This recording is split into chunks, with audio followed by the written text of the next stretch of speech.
বিধানসভায় জনগণের বিধান। এবার পশ্চিমবঙ্গ বিধানসভা নির্বাচনে এই কেন্দ্রই হতে চলেছে সবচেয়ে বেশি হাই প্রোফাইল। কারণ 21-এর নন্দীগ্রামের মতো 26-এর বিধানসভায় মুখোমুখি মুখ্যমন্ত্রী মমতা বন্দ্যোপাধ্যায় এবং বিরোধী দলনেতা শুভেন্দু অধিকারী। মমতা বন্দ্যোপাধ্যায় নিজস্ব ঘাঁটি ভবানীপুরে রবিবার একটি গুরুত্বপূর্ণ সাংগঠনিক বৈঠক করেন অভিষেক বন্দ্যোপাধ্যায়। আর সেখানে এবারের বিধানসভায় তৃণমূল নেত্রীর জয় নিশ্চিত করতে 60,000-এর বেশি ভোটে জেতার টার্গেট সেট করে দিয়েছেন তিনি। রাজ্যে ভোট ঘোষণার পর থেকে সবচেয়ে বেশি চর্চা হচ্ছে ভবানীপুর বিধানসভা কেন্দ্রটিকে নিয়ে। কিন্তু নির্বাচনের ঠিক মুখে এসে ভবানীপুরের ভোটার তালিকা ঘিরে তৈরি হয়েছে চরম বিভ্রান্তি এবং জটিলতা। কমিশন সূত্রে জানা গিয়েছে, ভবানীপুর বিধানসভা কেন্দ্রে ভোটার তালিকা সংশোধনের প্রথম পর্যায়ে এক বিরাট সংখ্যক ভোটারের নাম বাদ গিয়েছে। প্রাথমিক তালিকা থেকে বাদ গিয়েছিল 47,011 জনের নাম। এরপর গত 28শে ফেব্রুয়ারি চূড়ান্ত তালিকা প্রকাশের পর বাদ যায় 2,324 জনের নাম। আর সেই সঙ্গে চূড়ান্ত তালিকায় বিচারাধীন ছিল 14,154 জনের নাম। সব মিলিয়ে সংখ্যাগুলি কিন্তু শাসক দলের মাথা ব্যথার কারণ। কলকাতা পুর নিগমের অন্তর্গত 8টি ওয়ার্ড নিয়ে ভবানীপুর বিধানসভা কেন্দ্র।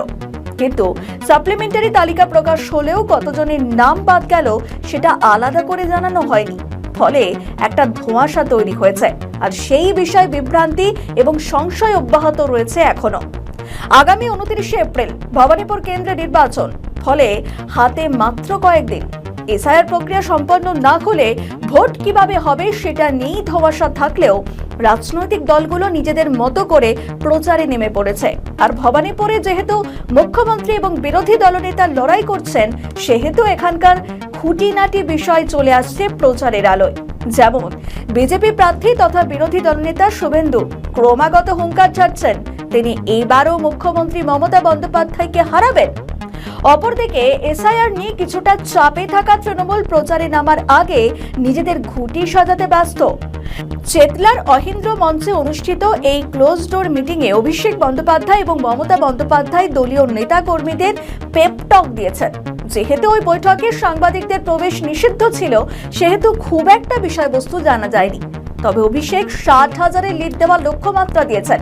কিন্তু ওয়াকিবহাল মহলের মতে এসআইআর এর যে হারে নাম কাটা গিয়েছে, সেখানে দাঁড়িয়ে এই লিড অপ্রত্যাশিত।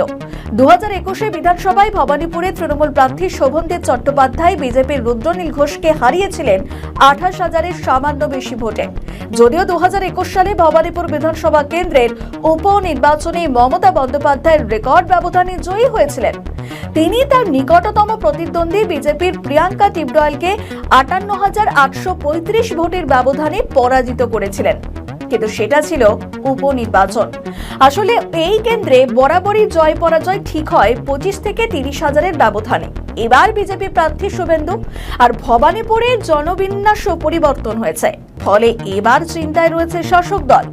তাই সর্বশক্তি দিয়ে ছাপাতে চাইছে তারা।